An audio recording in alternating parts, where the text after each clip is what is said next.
Now, if we saw previously, if we just select 3 data points, whichever 3 we select, we can get 3 equations and 3 unknowns. And those equations we fully expect to be solvable for the unknowns A, B, and C in our quadratic model. So we have a quadratic model that perfectly fits these 3 points, but it won't perfectly fit these 2. So what we do is we go ahead and write down the set of 5 equations that we get if we plug these data values in.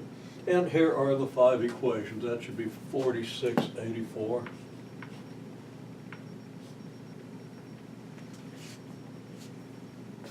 Okay, so here are 5 equations we get. Now you notice we have 5 equations and 3 unknowns. We know then that we're not likely to get an exact solution. So what we look for is the best solution we can get, the best values of A, B, and C that come as close as possible to solving all 5 equations. Okay, we have too many equations, too few unknowns. We can't expect an exact solution.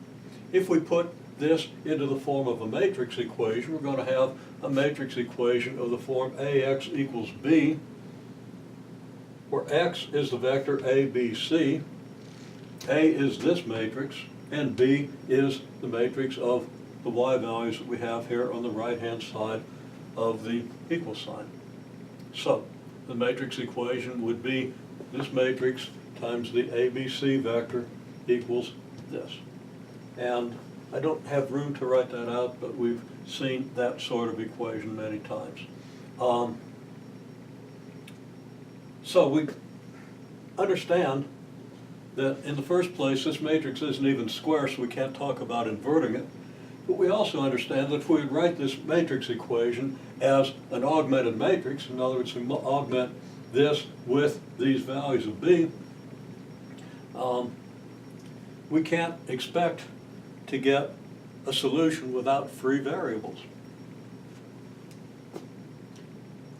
We can't expect, another thing we can say that's more or less equivalent to what I'm already saying is that if we reduce this matrix, we pretty much expect that these rows, we pretty much expect that the first 3 rows, let's say, are going to be linearly independent for the same reasons we expected that when we just picked 3 data points and got 3 equations.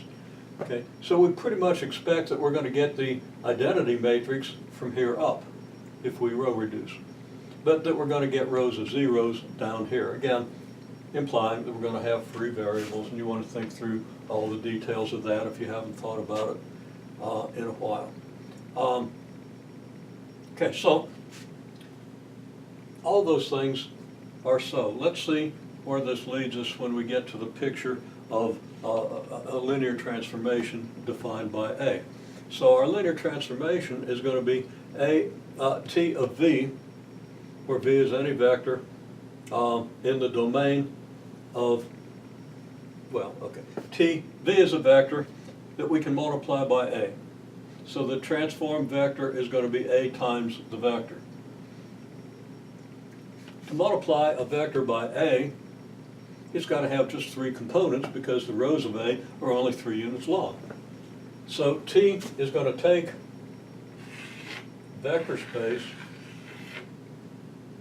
that I'll call capital V, and that capital V is just going to be R3 because, again, the vector that we map, the vector that we have over here, is going to be a vector with 3 components. Because, again, the matrices of A, or the rows of A, are 3 units long, have length 3. Okay, and then we have a W over here. And this W is, when we multiply A by a column of 3 numbers, we're going to get 5 numbers, 1 for each row.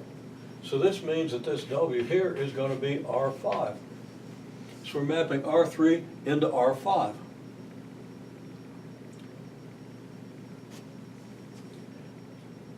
The row space of this transformation. And this is going to be the row space,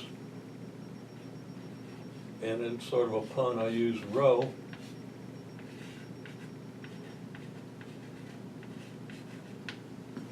So our row space of A, row of A, is going to have dimension 3.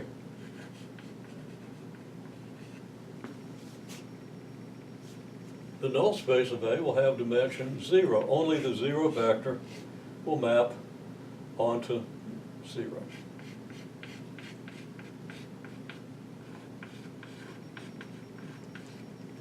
Nullity is 0. Has to be, because the dimension of the null space has to be 0. It's because the dimension of the row space plus the dimension of the null space is the dimension of the whole space. If the dimension of the row space is 3 and the dimension of the whole space is 3, as it is if the space is R3, then there's nothing left for the nullity. Okay. Now when this maps over here, this whole row space maps over to the column space. In the column space, as we might have seen, might not, but I'm going to write it down anyway, is the row space of A transpose.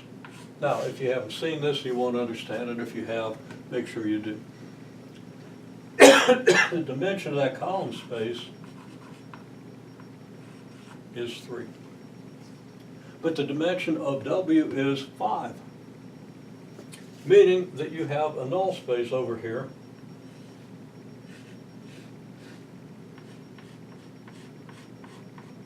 that would be the null space of A transpose of dimension 2. Your vector B cannot be expected to be in your column space.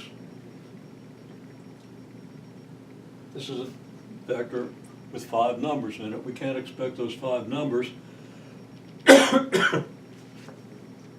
to match up with the transformation of any vector of dimension 3 from this space. So we're going to have a B vector out here, our B vector.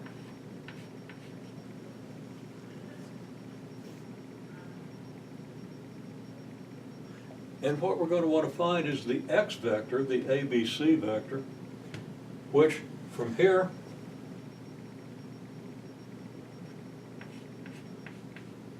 maps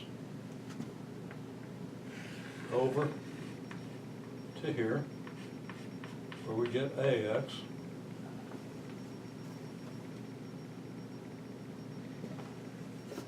And we want the AX that's as close to B as possible. Now the way that's going to happen, ultimately, is we're going to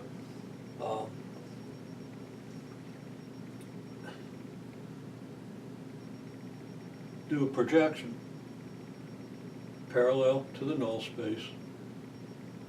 And we're going to find the vector here that's the projection of the B vector relative to the null space. We're going to project the B vector onto the column space of A, and that projection is going to be the vector, is going to be the image of the vector over here in the row space that gives us the best possible function, the best possible values of A, B, and C to match this function up with all of this data.